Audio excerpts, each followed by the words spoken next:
तो दोस्तों, उपराष्ट्रपति के पद पर अगर वो रहते तो उनकी स्वास्थ्य में गिरावट हो सकती थी। अब इसके मायने हैं। धनखड़ की कई बातों से ऐसा लग रहा है जैसे वो कह रहे हो पद से इस्तीफा इसलिए दिया क्योंकि इसकी वजह से ब्लड प्रेशर रोजाना बढ़ रहा था, मानसिक दबाव को झेल रहे थे।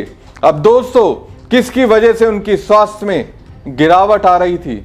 अब भी किस रूप को देखने के बाद डल जाते हैं? हंसी मजाक में धनखड़ ने जो कहा उसे सुनिए। बहुत बड़ी बात धनखड़ ने कही है, इशारा भी कर दिया किसके दबाव में इस्तीफा दिया।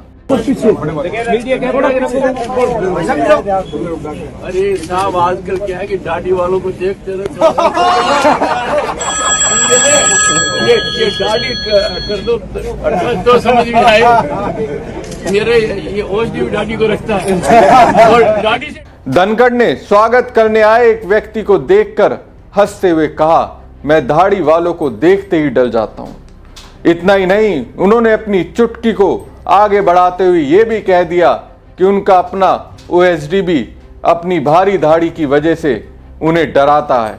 अब सवाल यह है, सालों पहले से दाढ़ी वालों से धनखड़ डरते आए हैं।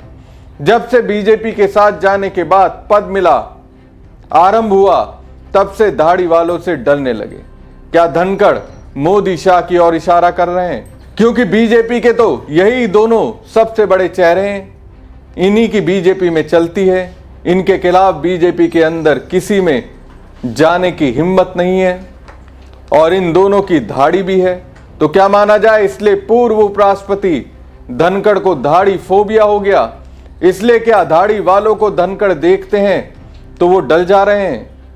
पूर्व उपराष्ट्रपति जगदीप धनखड़ ने अपने पद से 21 जुलाई 2025 को इस्तीफा दिया था। उन्होंने अपना इस्तीफा राष्ट्रपति को सौंपा, जिसे 22 जुलाई 2025 को स्वीकार कर लिया गया। उनका कार्यकाल अगस्त 2027 तक था, लेकिन उन्होंने इसे 2 साल पहले ही समाप्त कर दिया। उनके इस्तीफे के बाद सीपी राधाकृष्णन को नया उपराष्ट्रपति चुना गया।